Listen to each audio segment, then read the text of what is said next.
Kas sa kardad USA sissetungi oma riiki? Ei, me ootame neid. Ta ütles need sõnad, sest ta tunneb seda lõksu, kuhu tema riik on juba sattunud. 18. märtsil 2026 umbes kell 2 pärastlõunal lendasid Iisraeli hävitajad sisse ja tabasid Iraani kõige nõrgemat kohta. 2 rafineerimistehast löödi rivist välja. Iga päev lakkas voolamast umbes 100–140 miljonit kuupmeetrit gaasi. See rünnak süvendas elektrikatkestusi ja viis gaasist sõltuva riigi veelgi sügavamasse elektripuudusesse. Kuid selle rünnaku keskmes oli Iisraeli sügavale imbunud allikas Iraanis. See isik, kes väärib edu eest tunnustust. See polnud Ameerika, ei olnud spioon ega mingi arenenud tehnoloogia. See oli Iraani enda needus, aeglane mürk, mis on seda aastakümneid seestpoolt õõnestanud. Nüüd kuulake, mind ei huvita, kui YouTube üritab seda videot maha suruda, sest neile ei meeldi sõjateemad. Ma paljastan tõe ikkagi. Aga teie saate sundida YouTube'i õiglaselt käituma, kui vajutate meeldib nuppu. Aitäh! Pindalaga 1,6 miljonit ruutkilomeetrit on Iraan umbes sama suur kui Ühendkuningriik, Prantsusmaa, Hispaania ja Saksamaa kokku. Ja ometi on enamik sellest maast looduse enda müüride taga lukus. Geograafid nimetavad seda struktuuri mägikausiks. See määrab, kuhu sajab vihma või kus tekivad põuad, kus armeed liiguvad edasi või peatuvad ning kus linnad õitsevad või kuivavad. Kuid seesama jõud on muutunud Iraanis suurimaks vaenlaseks või võiks öelda Iisraeli suurimaks trumbiks. Ja need pole minu sõnad. Need on kirjas ajaloos endas. Teherani põhjakiirteel oli vaja 137 tunnelit, et läbida Albozi mäestik. Nii alustas välismaine töövõtja puurimist 1997 aastal. Nad kulutasid sellele peaaegu 2 aastakümmet, kuid lahkusid, olles lõpetanud vähem kui veerandi tööst. Kui Iraani firmad töö üle võtsid, sattusid nad rikkede tsoonidesse, põhjavee üleujutustesse, metaanigaasi ja nii tihkesse kivimisse, et see neelas tunnelipuurimismasinad sõna otseses mõttes alla, sundides meeskondi kaevama eraldi ümbersõidutunneleid, et varustus välja tuua ja otsast alustada. Projekti ebaõnnestumine ei olnud ei töövõtja ega Iraani firmade süü. See oli Iraani suurim needus, tema enda geograafia needus. Iraani kujundavad tohutud mäeahelikud, mis ümbritsevad kõrget sisemaad, platood, kõrbeid ja soolatasandikke. Enamik riigist asub üle 1500 meetri kõrgusel, jättes väga vähe tasast maad, välja arvatud 2 kitsast riba, üks Kaspia mere ääres põhjas ja teine Husestani tasandikul edelas. Iraani geograafia on ühtaegu tema suurim kilp ja kõige kangekaelsem vaenlane. Inimesed hakkasid sellest aru saama alles pärast praeguse konflikti algust. Aga see on kujundanud kogu geopoliitika mängu juba aastakümneid. Iraanil on 1201 triljonit kuupjalga maagaasi. See moodustab umbes 18% kogu planeedi gaasist, jäädes alla vaid Venemaale. Keskseks piirkonnaks on lõunapars Pärsia lahes, mis moodustab poole maailma suurimast gaasiväljast, mida jagatakse Katariga. See kõlab Iraani jaoks supervõimuna. Aga just see üks väli varustab suurem osa Iraani kodumaisest gaasist ning gaas katab üle 80% Iraani energiatarbimisest. See toodab umbes 85–86% Iraani elektrist. Iraan ei ekspordi seda energiat ainult, vaid kasutab seda peaaegu täielikult ka kodumaal. Ja sellest sai selle suurim nõrkus. 18. märtsil 2026 lendasid Iisraeli hävitajad sisse ja tabasid töötlemistehased, mahuteid, torujuhtmeid, naftakeemiatehaseid, 2 rafineerimistehast, kõik Asalujehis, Bushehri provintsis. Iisrael oli sellest Washingtonile ette teatanud, Trump andis heakskiidu ja Ameerika väed jäid täielikult kõrvale. Terve objekti ulatuses puhkesid tulekahjud, mis lõpuks suudeti kontrolli alla saada ning esialgu inimohvreid ei teatatud. Kuid kahju Iraani energiasüsteemile oli kohene ja tõsine. 2 rafineerimistehast lülitati välja. Iga päev lakkas voolamast 100–140 miljonit kuupmeetrit gaasi. Ja kuna sanktsioonid olid juba ekspordi lämmatanud, polnud sellel gaasil kuhugi minna. Iraanis oli mõju kohene, elektrikatkestused süvenesid ja gaasist sõltuvas riigis muutusid elektripuudused veelgi tõsisemaks. Esmapilgul võiks arvata, et Iraani lämmatas lihtsalt Iisraeli õhuülekaal, kuid tegelikult oli selle põhjuseks Iraani leidlik ja karm geograafia. Lisaks füüsilisele kahjule paljastas rünnak Teheraani jaoks midagi palju ebamugavamat. Kui koondada 70% riigi energiavarustusest ühte kohta, olgu see nii kaugel või paberil hästi kaitstud kui tahes, annab see vaenlasele väga selge sihtmärgi, mida leida ja rünnata. Aga miks ma ütlesin, et Iraani geograafia on ka selle suurim päästja? 2025 aasta juunis ründasid USA väed Iraani operatsiooni Tõusev lõvi raames. See tabas Iraani tuuma- ja ballistiliste rakettide infrastruktuuri. Iraani ametnikud rõhutasid, et programmi ei olnud hävitatud, sest kõige olulisemad rajatised olid paigutatud sügavale mäestikusüsteemide sisse, maastikule, kuhu tavapärane õhuvägi ei pääse usaldusväärselt ligi ega suuda täielikult tungida. See polnud juhus. See oli doktriin, mis põhines täielikult geograafial.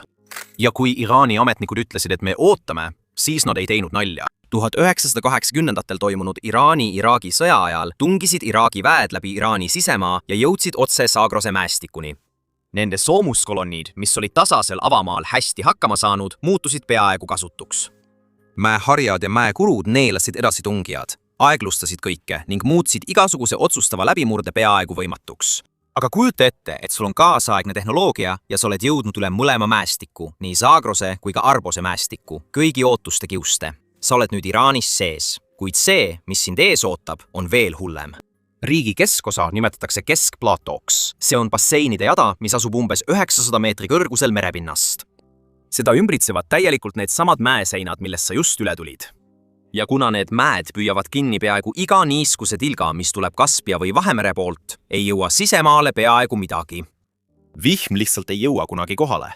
Ja see, mida see tekitab platoo idapoolsel poolel, on 2 kõige karmimat ja halastamatumat kõrbe kogu planeedil. Esimene neist on Tasht Karvir, suur soolakõrb. Siin tekivad igal kevadel tõepoolest jõed, mida toidab ümbritsevatelt tippudelt alla voolav lumevesi, kuid neil jõgedel pole kuhugi voolata. Platool puudub äravool, nii et vesi koguneb madalamatesse nõgudesse, seisab seal lühikest aega ja siis hakkab suvine päike oma tööd tegema. See aurustab kogu vee ja jätab maha need paksud kristallilised soolastruktuurid, mida nimetatakse kaviriteks. Sellest kaugusest paistab see nagu kindel maa. Kui piisavalt lähedale minna, vajub see su all läbi. Teine Tashti talluut on UNESCO maailmapärandi nimistus. See tiitel pole antud sellepärast, et see oleks meeldiv, vaid oma geograafilise äärmuslikkuse tõttu. See on üks kuivemaid ja kuumemaid paiku maal. Võimsad tuuled tormavad pidevalt läbi selle, uuristades maastikut tohututeks harjadeks ja liivatüünideks, mis ei püsi kunagi samasugused. Selle keskpunkt asub umbes 300 meetrit üle merepinna, mis on madalam kui ümbritsev platoo, tõmmates kuumust sissepoole ja hoides niiskuse jäädavalt eemal. Elamisküldmatu. Mitte aeg-ajalt, mitte hooajaliselt, vaid püsiva seisundina. Koos moodustavad need 2 kõrbe idapoolse müüri, mis on sama läbitamatu kui Zagrose mäestik läänes. Iga jõud, mis läheneb Iraanile Afganistanist või Pakistanist, põrkab sellele otse vastu. Sellel marsruudil pole varustusliine. Karviri kõrbe kaudu pole usaldusväärseid koridore, vaid ainult hajutatud oaasid, mida lahutavad vahemaad, mis kurnavad ressursse kiiremini, kui ükski armee suudab neid täiendada. Aga kui see nii on, siis kuidas on Iisrael Iraani vastu eduseisus? See on sellepärast, et nad teavad, kuhu ja mida lüüa ning mida vältida. Seetõttu kasutab Iisrael oma suurimat eelist, õhu ülekaalu. Enamik inimesi arvab, et Iisrael on juba kõik Iraani nõrkused ära kasutanud ja rünnanud. Tegelikkuses on nad aga alles pinda kriimustanud. Hiljuti mainis Iisrael, et neil on veel 100 Iraani sihtmärke, mida rünnata, ning Iisrael võiks hakata ära kasutama ka Iraani salajast nõrkust. Näete, 90–95% Iraani moslemitest on 12 imaami šiidid. See on kuskil 66–70 miljonit inimest, mis teeb Iraanist vaieldamatu demograafilise keskuse kogu maailma šiidi kogukonnas. Kuid see koondumine ei ole riigis juhuslikult jaotunud. See langeb peaaegu täielikult kokku pärsiakeelse tuumikalaga, nagu need provintsid, kus šiidi identiteet, riigivõim ja kultuurielu ei eksisteeri lihtsalt kõrvuti. Need toimivad kui üks terviklik süsteem. Teisel poolel moodustavad sunniitlikud moslemid ametlikult 5–10% elanikkonnast. Ainus probleem on aga see, et need kogukonnad elavad peaaegu eranditult Iraani piirialadel. Kurdi sunniidid lääneprovintsides, turkmeenid kirdeosas, balutšid Sistani ja Balutšistani piirkonnas ning Araabia kogukonnad Pärsia lahe rannikul. Kõiki neid piirkondi ühendab lisaks usule sama muster. Nad on majanduslikult vaesemad, maapiirkondlikumad ja tugevama järelevalve all. Kõige olulisem on see, et on võimust kaugemal kui šiidi tuumik, mida nad ümbritsevad. See kaugus keskuse ja ääreala vahel on üks püsivamaid ja hoolikalt juhitud pingeid Iraani riigis. See pole kunagi täielikult kadunud. Ajaloolised mustrid näitavad, et isoleeritud kogukondi saavad vastased alati ära kasutada. See sama geograafia, mida me nimetame Iraani jaoks needuseks, on muutunud tuhandetele kaudseks elatusallikaks. Zagros Iraagi ääres ning idapoolsed ahelikud Afganistani ja Pakistani suunas ulatuvad tippudeni, mis tõusevad 3–4 tuhande meetri kõrgusele, läbistatud sügavate kuristike, metsade ja lumega kaetud mäekurudega. Enamik sellest on sõidukitega kättesaamatu, täielikult patrullida on võimatu. ja nende mäekurude taga elavad kogukonnad, kellel on kohalikud teadmised ja põlvkondade pikkune kogemus maastikul liikumisel, kus võõrad hakkama ei saa, eriti pimedas. Just seal tegutsevad kolbarid. Kurdi kanjad, keda on kuni 300 000, tassivad seljas 25–70 kilogrammi raskusi ja ronivad tundide kaupa siksakilisi mägiradu, kandes televiisoreid, konditsioneere, teed, sigarette, alkoholi. Kaugelt vaadates on nad lihtsalt täpid, mis liiguvad üle mäenõlva. Lähemalt vaadates on nad isad ja pojad provintsidest, kus seaduslik majandus pole kunagi kohale jõudnud. Kuid neil samadel radadel kantakse ka midagi palju tumedamat. Organiseeritud võrgustikud viivad Iraani subsideeritud kütust ja ravimeid Pakistani ja Afganistani poole. Afganistanist liiguvad tagasi heroiin, oopium ja metamfetamiin Tarkai ja Iraagi suunas. Relvad liiguvad samu teid pidi. Iraagi Kurdistanis on salakaubavedajad hakanud kasutama droone ja paraplaane nendes lõikudes, kus isegi mägirajad on muutunud liiga paljastatuks. Mäed muutsid need piirid sulgematuks. Vaesus tagas, et inimesed ületasid neid ikka ja jälle. Ja kartellid, kes õppisid mõlemat ära kasutama, leidsid maailma salakaubaveoks kõige väärtuslikuma maastiku. Kuid Iraani suurim needus on etniline sarnasus Pakistani lagunenud riigiga. Sistan ja Balutšistan on Iraanis suurim provints. See asub gaasivarude ja maavarade peal. Kuid peaaegu kõigi näitajate järgi on see üks vaesemaid paiku riigis. Siin elavad balutšid on sunniidid šiitlikus riidis, etniliselt erinevad Pärsia tuumikust ning nad teavad täpselt, kui vähe Iraani rikkusest on nendeni jõudnud. See identiteedi, religiooni ja majandusliku hooletuse segu on siin alates 2004. aastast hoidnud madala intensiivsusega mässu. Rünnakud IRGC üksuste, politsei kontrollpunktide ja infrastruktuuri vastu on olnud piisavalt pidevad, et Teheran pole seda kunagi täielikult maha surunud. 2023 aastal tappis Jaish el-Adl, sunniitlik relvarühm, mis tegutseb Iraani ja Pakistani piiril mõlemal poolel, ühe rünnakuga 11 Iraani politseinikku. Ja siin on piir omaette probleem. 2024 aasta jaanuaris ründas Iraan Jaish el-Adli laagreid Pakistani Belutšistanis ja tappis tsiviilisikuid. Pakistan vastas, sihtides Belutši vabastusrinde positsioone Iraanis. Ja põhjus, miks ma nimetan seda Pakistani lagunenud riigiks, on see, et tegelikult ei kontrolli Pakistan omaenda Balutšistani peaaegu üldse. Isegi nemad on tõusnud üles ebavõrdsuse ja julmuste vastu. Nii et kaks riiki, mõlemad väidavad, et võitlevad samade mässuliste vastu, tulistavad üle piiri, mida kumbki neist tegelikult ei kontrolli, sest selles piirkonnas kulgevad kõrbed ja mägimaastik ei allu kummalegi valitsusele. Relvad, narkootikumid, võitlejad. Geograafia võimaldab kõigel sellel vabalt liikuda. Kui sa lisad sellele täiemahulise sõja, märkad, et IRGC on ülekoormatud. Belutši mässuliste rühmitused on avalikult tervitanud USA ja Iisraeli rünnakuid Iraani vastu, nähes selles kaoses oma võimalust. Ühtse, iseseisva Suur-Belutšistani idee, mis hõlmab Iraani, Pakistani ja Afganistani, annab neile rühmitustele midagi, mille nimel võidelda. Midagi, mida Teheran ei saa ühegi läbirääkimisega laua taga ära anda. Iraan ei ole kunagi seda provintsi täielikult kontrollinud, isegi siis, kui olukord oli rahulik. Praegu kõige selle keskel on avatud veel üks rinne, millega riik lihtsalt ei suuda toime tulla. Iraanlaste ametlik tööhõive on samuti tugevalt mõjutatud selle geograafilise asukoha tõttu. Kermani provints lõunas asub üks maailma suurimaid vasemaardlaid, Sasheshmehi kompleks, kus paikneb umbes 5% kogu maailma teadaolevast vasest ühes kohas.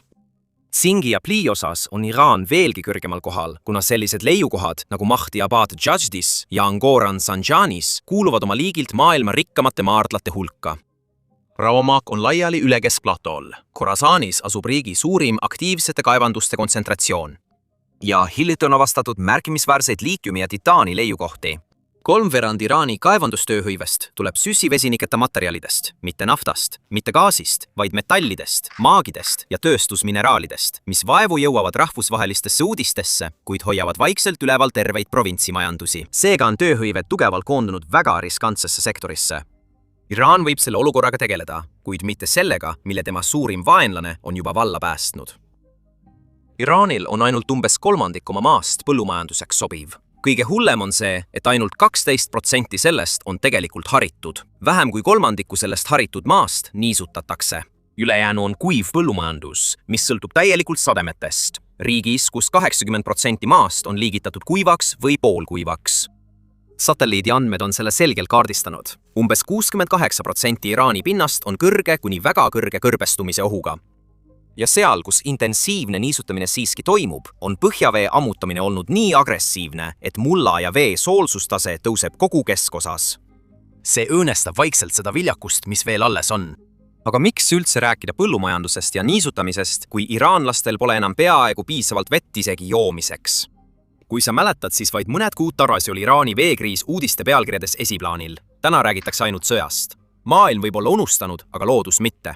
Tegelikult läheb olukord ainult hullemaks. Ainus laevatatav jõgi kogu riigis on Karun. See on 516 miili pikk, kuid isegi siis saab paate kasutada vaid umbes 112 miili ulatuses Haramsharist kuni Abbasi. Karke, Dez ja Jarahi jõed on olemas. Need toovad viljakad seted Khuzestani tasandikule. Aga tegelikku riiklikku veevõrku, mis seda kõike ühendaks, ei ole olemas. Ajalooliselt on iraanlased selle probleemi insenertehniliselt lahendanud ja see, mida nad ehitasid, on tähelepanuväärne. Kanat, käsitsi kaevatud, gravitatsiooniga toidetud maa-alused tunnelid, mis toovad vett kõrgematest allikatest ja kannavad selle üle kuivade tasandike sinna, kus inimesed tegelikult elavad. Iraanis on hinnanguliselt umbes 70 000 sellist rajatist, mille kogupikkus on 250 000 miili. Need ehitati käsitsi sajandite jooksul, ilma kaasaegse varustuseta. Kuid see nutika säästmise ajastu tehakse nüüd olematuks, sellise kiirusega, et eksperdid ei nimeta seda enam puuduseks, vaid nimetavad seda nüüd veepankrotiks. Ainult aastatel 2003 kuni 2019 kaotas Iraan ligikaudu 211 kuupkilomeetrit oma kogu veevarudest. See on rohkem kui 2 korda kogu riigi aastane veetarbimine. Kadunud vähem kui 2 aastakümnega. Maailma Ressursside Instituut paigutab Iraani maailma kõige veepuuduses riikide hulka, kus igal aastal võetakse kasutusele 80 kuni 100% taastuvatest veevarudest. Pikem trend näitab, et vee kättesaadavus inimese kohta on kokku varisenud. 1970. aastate umbes 4500 kuupmeetrilt, tänaseks umbes 1000 kuupmeetrini, mis asetab Iraani ametlikult absoluutse veepuuduse kategooriasse. Üle 90% sellest, mis alles jääb, läheb põllumajandusse, kuid enamasti kasutatakse üleujutust niisutusmeetodina. See on üks kõige ebaefektiivsemaid meetodeid veemahukate põllukultuuride kasvatamiseks maailma kõige veevaesemates piirkondades. Iraan saab aastas keskmiselt vaid 235 kuni 250 mm sademeid, mis on umbes pool maailma maismaa keskmisest, ning 82% riigist on liigitatud kuivaks või poolkuivaks. Peaaegu kogu sademete hulk saabub novembrist maini, jättes maha pika kuiva hooaja, mil aurumine on intensiivne ja jõed kas kahanevad märkimisväärselt või lakkavad täielikult voolamast. Tagajärjed on nüüd füüsiliselt nähtavad. Liigse põhjavee ammutamise tõttu on sellistes linnades nagu Isfahan ja Teheran toimunud maapinna vajumine, kus teed ja hooned on saanud mõõdetavat kahju, kuna maa nende all vaikselt kokku surutakse. 2025 aasta lõpuks olid Teherani 5 peamist veehoidlat langenud vaid 12% mahutavusest, mis oli nii tõsine kriis, et valitsus hakkas tõsiselt arutama pealinna täielikku ümberkolimist. Sama lugu räägivad ka Iraani järved. Urmia järv, mis kunagi oli Lähis-Ida suurim järv, on nüüd soolatasandik. Zayande Rudi jõgi on kuivadel aastatel muutunud elutuks kanaliks, mille on ülesvoolu paisud ja ümbersuunamised lämmatanud. Mitmed järved Afganistani piiril on kõik nii tugevalt kokku kuivanud, et nende kuivanud põhjad tekitavad nüüd tolmutorme, mis pühivad üle ümbritsevate põldude ja linnade, muutes ökoloogilise kokkuvarisemise rahvatervise hädaolukorraks. Iraan ei suuda veepuudust ohjata. Iraan kaotab vett, mis tegi selle maa elamiskõlblikuks ja praegused poliitikameetmed ei muuda seda piisavalt kiiresti. Ja need samad mäed, mis varjavad selle tuumaprogrammi, on tegelikult tema suurimad vaenlased. 1995 aastal alustati Gendovani tunneli laiendamist ja see tundus paberil üsna lihtne. Aga niipea, kui insenerid eemaldasid vana voodri, hakkas põhjavesi sisse voolama. Kivi varises kokku ja varises edasi. Projekt, mis oleks pidanud kestma vaid mõned aastad, venis lõpuks aastani 2002. Samuti Bakhtiari tamm, mis oli kavandatud üheks maailma kõrgeimaks tammiks, sügaval Zagrose kurus. $2 miljardi suurune leping sõlmiti Hiinaga 2011. aastal, kuid see tühistati aasta jooksul ja anti revolutsioonikaardiväele. Toimusid tseremooniad, ehitati juurdepääsuteed, kuid tammi ei tulnud. Lihtsalt kuristik, mis ootab endiselt. Transpordikoridorid selles piirkonnas surutakse läbi kitsaste ja raskete mäekurude. Turud jäävad killustatuks, sest nende ühendamine on tohutult kallis. Erinevad riigi osad arenevad peaaegu isoleeritult, kultuuriliselt, majanduslikult ja logistiliselt. Sama maastik on Iraani suurim kaitse, on ühtlasi üks selle kõige püsivamaid sisemisi probleeme. Ja selle probleemi keskmes on 2 koletist. Esimene neist, Zagrose mäestik, ei ole lihtsalt üksik mäeahelik, millest saab üle minna ja edasi liikuda. See on halastamatu rida paralleelseid mäeahelikke, mis on üksteise taha kuhjatud. See ulatub 1450 kilomeetrit loodenurgast kuni Bandar Abbassini Hormuzi väinas. tipp-tipu järel ületab 3000 meetri piiri ning lõuna keskosas ületab vähemalt 5 neist 4000 meetrit. Geoloogiliselt on Zagros Kaukaasia lõunapoolne jätk. Iidne, võimas ja peaaegu meelega paigutatud nii, et muuta Iraani lääneosa läbimatu. Teine süsteem on põhjas asuv Alborzi mäestik. Kitsam, kuid kui üldse, siis veelgi karmim. Tippude keskmine kõrgus on umbes 3000 meetrit ja need ei lasku järk-järgult Kaspia mere poole. Need langevad nii järsult, et mägede ja vee vahele jäänud rannikuriba on enamikes kohtades vaid 10–70 kilomeetrit lai. Ja kõige selle kohal kõrgub Tamavani mägi, uinuv vulkaan, mille kõrgus on 5610 meetrit. See on Iraani kõrgeim punkt ja kogu Euraasia maismaa teine kõrgeim tipp lääne pool Hindukushi.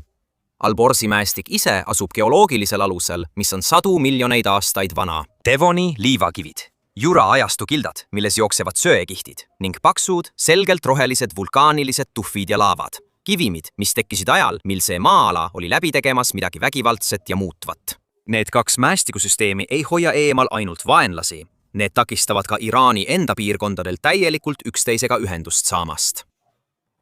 Iraan on suunanud oma suurimad ja kalleimad insenertehnilised ambitsioonid just nendele mägedele. Ja iga kord on mäed võitnud. Suurem osa Iraani geograafiast on ebasoodne, kuid tema suurim supervõime asub idapoolsel küljel. 1120 miili pikkuse lõunaranniku idapoolses servas asub miski, mis teeb kogu selle piirkonna strateegiliselt asendamatuks. Hormuzi väin. See on 167 kilomeetrine veetee, mis kitseneb kõige kitsamas kohas vaid 21–24 meremiilini. Kusjuures laevateed on sees vaid mõne miili laiused. Sellest kitsusest voolab läbi ligikaudu 20% kogu maailma naftatarnest. 20 miljonit barrelit iga päev, lisaks märkimisväärsed kogused veeldatud maagaasi ja naftakeemia toodangut. Iga tanker, mis lahkub Pärsia lahest, läbib selle koha. Iraan asub kogu selle piirkonna põhjakaldal. 8 suurest saarest väinas kontrollib Iraan 7, sealhulgas Abu Mussat ning Suur ja Väike Tunbi, mis asuvad otse tankerite marsruutide kõrval, on tugevalt militariseeritud ja millele Araabia Ühendemiraadid ametlikult pretendeerivad. Koos mereveebaasidega Bandar Abbasis, Busheris ja Chabaharis on Teheraanil kõik vajalik, et ohustada või kaitsta väinaliiklust täielikult oma tingimustel. 2025 aasta juunis paigutas Iraan topeltfunktsiooniga droonid, mida ta nimetas nutika kontrolli doktriiniks, rünnates konkreetseid sihtmärke ja lastes neutraalsel liiklusel vabalt liikuda. Tulemuseks oli kohene 20% langus ülemaailmses naftavarustuses ja 50–100% tõus meretranspordi kindlustusmaksetes. 2026 aastaks oli üle 1650 laeva kogenud GPS-i ja AIS-i häireid väinas. Piisavalt, et muuta tavapärane kaubanduslik laevaliiklus igapäevaseks kaalutletud riskiks. Nende laevateed on vaid mõne miili laiused, mis tähendab, et isegi piiratud miinide paigaldamine või elektrooniline häirimine on piisav, et saata šokilaineid ülemaailmsetele energiaturgudele.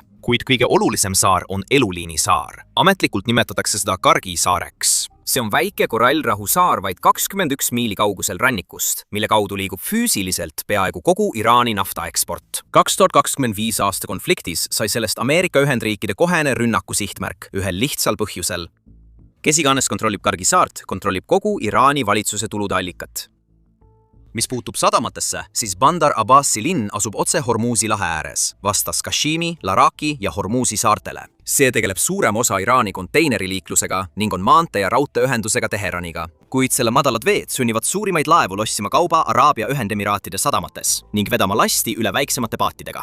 Chabahar, mis asub kaugemal idas Omaani lahe ääres, paikneb täielikult väinast väljas, pakkudes otsest süvaveeühendust India ookeaniga.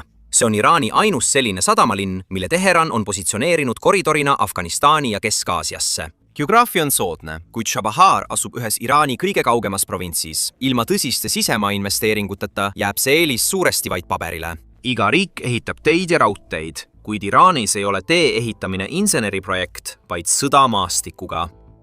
Võtame näiteks Trans-Iraani raudtee. See avati 1939 aastal ja on siiani üks tehniliselt kõige julgeimaid taristurajatisi, mis eales ehitatud. Ainuüksi Zagrose mägede ületamiseks lõikasid insenerid läbi mõne maa vanima ja kõige tihkema kivimi, 126 tunnelit. Teherani ja Kaspia mere vahelise. 2220 meetrise kuru ületamiseks tuli tõus viia 2,8%-ni, mis on nii järsk, et rongid liiguvad siiani roomates läbi lõikude, mille rajamine võttis aastakümneid ja nõudis tohutut inimhinda. See oli aastal 1939, väljakutsed pole muutunud. praegu on riigi kõige olulisem infrastruktuuriprojekt Teheran-Šomali kiirtee, 75 miili pikkune tee, mis on spetsiaalselt loodud pealinna ühendamiseks Kaspia mere ääres asuva Tšaluusiga. Enamikus riikides oleks see tavaline maantee. Siin nõuab see üle 30 kaksiktunneli, millest kõige olulisem on Arbori tunnel. 6400 meetrit otse läbi Arbori mäestiku südame. Selle mäe sees puutusid insenerid korraga kõigega kokku. Kivim. 850 meetri paksuse katendi all nii suur surve, et kivimass surub aktiivselt tunneli seintele vastu. Metaan ja vesiniksulfiid, sundides töölisi hingamiseks suruõhusüsteemidesse. Vesi, mis tungib karstikoobaste kaudu sisse kiirusega 800 liitrit sekundis ja sellest kõigest läbilõikamine. Kandavani Murangutson, kus vertikaalsed nihked ulatuvad mitme kilomeetrini, kiilus tunneli puurimismasinad kinni ja muutis iga meetri edasiliikumise võitluseks geoloogiaga. Just selline näeb välja Teherani ühendamine oma enda rannikuga. Ja kogu selle kõige kogukulu kajastub ühes numbris. Ainuksi liiklusõnnetused maksavad Iraanile hinnanguliselt $20 miljardit aastas, mis on umbes 7% SKT-st, rohkem kui kogu riiklik tervishoiu eelarve. Mitte sellepärast, kuidas iraanlased sõidavad, vaid sellepärast, et ohutu infrastruktuuri hooldamine nii vaenuliku maastiku peal ja sellises ulatuses on rahaline haav, mis ei parane kunagi täielikult. Iraan on teinud tohutuid investeeringuid tunnelitesse, raudteedesse ja maanteedesse. Mäed on selle kõik endale võtnud ja arve muudkui kasvab. Ja see ei ole üksikjuhtum. Põhjas on tal 404 miili pikkune riba, mis kulgeb mööda Kaspia mere kallast. Kuid Alborzi mäed suruvad end nii lähedale veele, et mõnes kohas kitseneb tippude ja rannajoone vahemaa vaid 6,21 miilini. See on kitsas, piiratud ja ometi on see õhuke riba üks väheseid kohti Iraanis, mis on loomulikult niiske ja tõeliselt viljakas. Haruldanne erandriigis, mida iseloomustab kuivus, kuid lõunas muutub maastikupilt dramaatiliselt. Maa langeb platoolt, mis asub umbes 600 meetri kõrgusel, mille taga on tõusud, mis ulatuvad peaaegu 1800 meetrini alla kitsastele rannikutasandikele Pärsia lahe ja Omaani lahe ääres. Kaljused kaljud, laiguti madalikud ja väga vähe tasast maad mägede ja vee vahel. Piiridel on tal 13 naabrit. Maismaal jagab Iraan oma piire 7 riigiga. Türgi ja Iraak läänes, Armeenia ja Aserbaidžaan loodes, Türkmenistan kirdes, Afganistan ja Pakistan idas. Kõige pikem neist maismaa piiridest ulatub Türkmenistaniga. Kõige lühem on Armeeniaga, vaid mõnikümmend kilomeetrit mööda Arrazi jõge. Ja ükski neist piiridest ei kulge kergel maastikul. Zagroze mäeahelikud määravad piiri Iraaki ja Türgi suunas. Kõrb ja võsa tähistavad piire Afganistani ja Pakistani poole. Raske on üle nende piiride tungida, jah, aga sama raske on neid ka kontrollida, mistõttu on need samad piirid jäänud pidevateks salakaubaveo koridorideks, mida ükski valitsus pole kunagi täielikult sulgenud. Iraani 1516 miili pikkune rannajoon annab talle 6 merenaabrit. Kuveit, Saudi Araabia, Bahrein, Katar, Araabia Ühendemiraadid ja Omaan, mis asuvad Pärsia lahe ja Omaani lahe ääres. Põhjas on Kaspia mere rannikul, vastas üle vee Venemaa, Kasahstan, Türkmenistan ja Aserbaidžaan. See teeb veel 4. Iraanil on 130–160 miljardit barrelit tõestatud toornaftavarusid, mis moodustab 8–10% kogu maailma alles jäänud varudest. Kuid peaaegu kõik see on koondunud edelasse Zagroze eelmäestikku ja Kusestani tasandikule, kus Pärsia lahe põhjaosas asuvad merel asuvad väljad suunavad nafta otse Kargi saarele.